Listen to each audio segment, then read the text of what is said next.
ada sesuatu yang menarik. Salah seorang tersangka penculikan 12 anak yang ditangkap itu mengaku sebagai mantan napi terorisme. Dia mengaku ditangkap oleh Densus 88 dan dia terlibat pelatihan teroris musuh.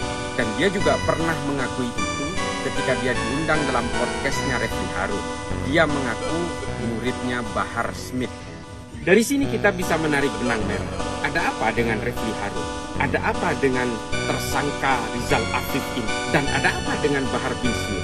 Ini semua adalah satu lingkaran kebohongan untuk membela kebohongan. Ini adalah lingkaran kejahatan untuk membela kejahatan. Ada 3 poin penting di sini. 3 sosok penting. Bahar Smith, Refli Harun, dan juga Rizal Afif. Ini tidak sesederhana yang kita bayangkan. Kita tunggu hasil penyidikan pihak kepolisian berikutnya. Kita tunggu pengakuan-pengakuan dari Rizal Afif ini sampai semuanya terbongkar. Karena bagaimanapun kebenaran akan muncul dengan logikanya sendiri. Saya bersyukur kepada Allah atas putusan selah hakim, bahwasanya putusan selahnya eksepsi saya ditolak. Kenapa? Karena sidang bisa berjalan. Saya bersyukur dan nantinya saya akan membuktikan bahwasanya apa yang saya sampaikan Habib Rizik di penjara karena maulid itu benar adanya, dan bahwasanya 6 laskar yang dibantai dengan keji di KM 50 itu benar adanya, akan saya buktikan di persidangan. Betul, betul. Allahu Akbar. Assalamualaikum warahmatullahi wabarakatuh. Om Swastiastu, Namo Buddhaya, salam kebajikan, salam rahayu, salam sejahtera. Selamat datang, selamat berjumpa lagi bersama Gus A dalam channel Tanda Tanya Politik. Semakin gila semakin asik. Saya itu cuma bisa tersenyum-tersenyum saja melihat gerombolan Anies Baswedan dan kawan-kawan, gerombolan Rizik Syihab dan kawan-kawan, gerombolan Bahar Smith dan kawan-kawan, gerombolan HTI dan kawan-kawan, gerombolan FPI dan kawan-kawan, gerombolan MUI dan kawan-kawan, gerombolan PKS dan kawan-kawan.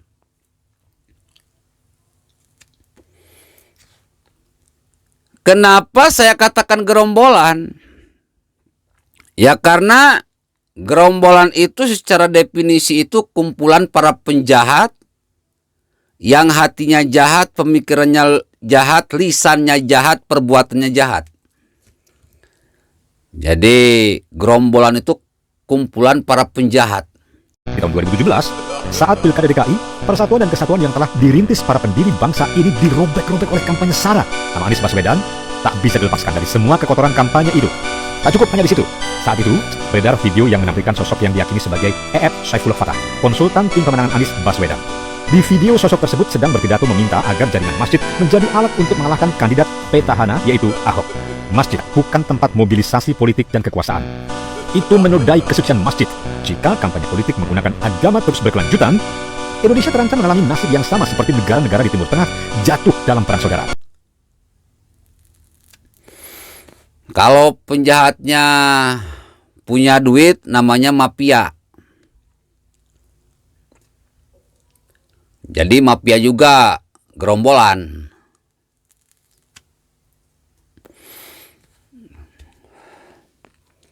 Allah berfirman dalam Al-Quran, wa khalaqnakum azwaja, Allah menciptakan sesuatu berpasang-pasangan, ada orang baik, ada orang jahat.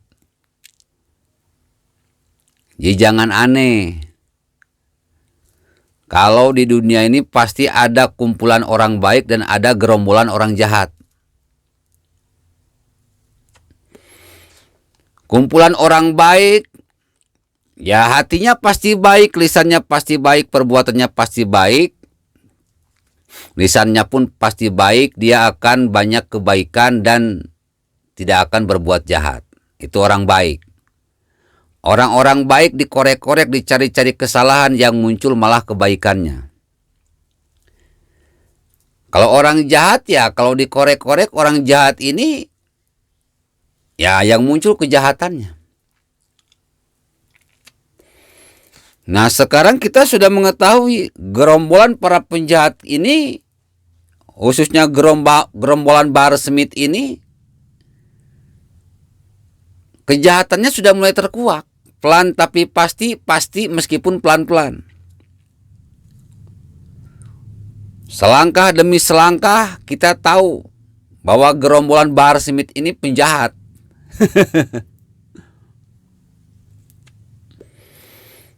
Bayangkan bro,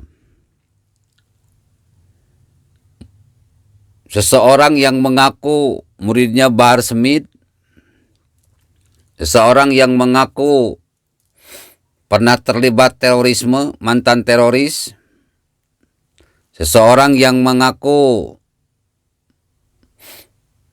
pernah mengikuti kursus jadi terorisme di Poso, kini terlibat dalam kasus penculikan 12 anak. Atau dengan kata lain pedofil. Walah, serem. Gaduh terus, gaduh.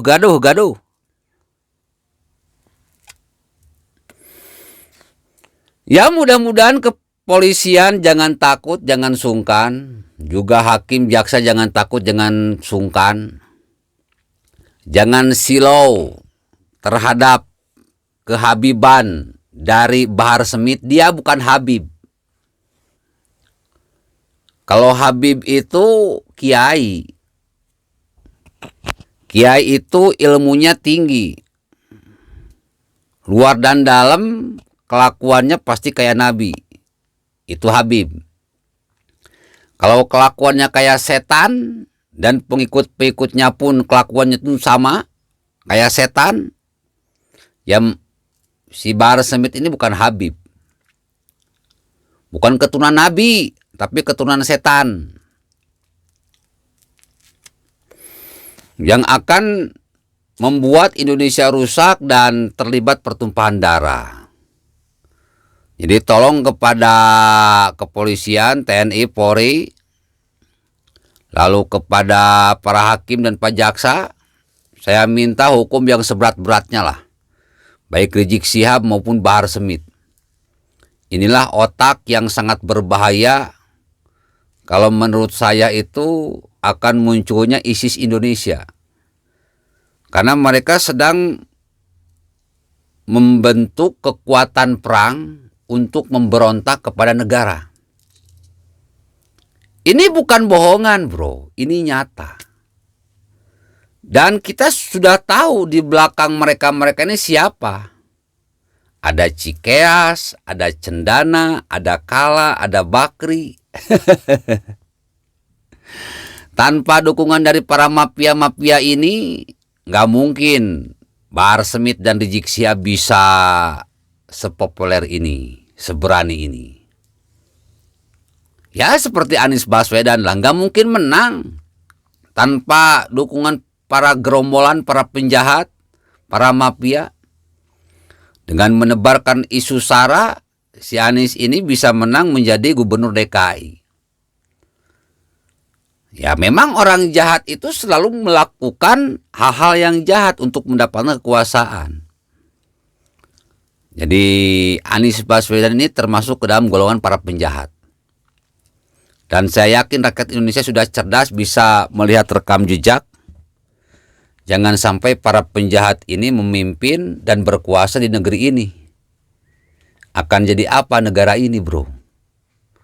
Cintailah, sayangilah negeri ini dengan melawan para penjahat dan tidak memberikan suara kepada para penjahat ini sehingga mereka bisa memimpin dan berkuasa.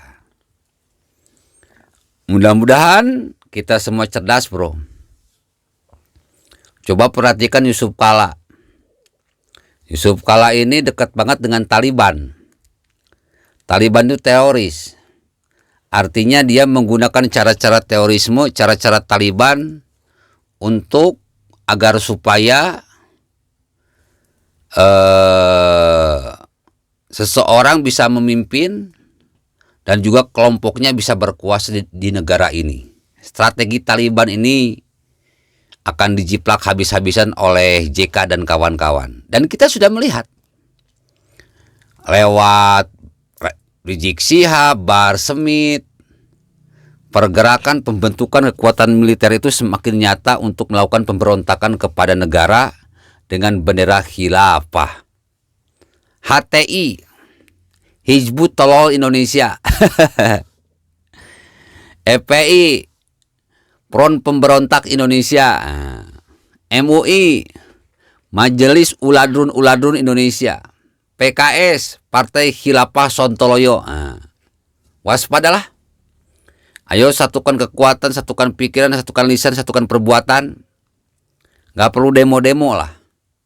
Gak perlu mengerahkan aksi massa. Cukup nanti di 2024 jangan pilih Anies Baswedan, jangan pilih partai-partai pendukung Anies Baswedan.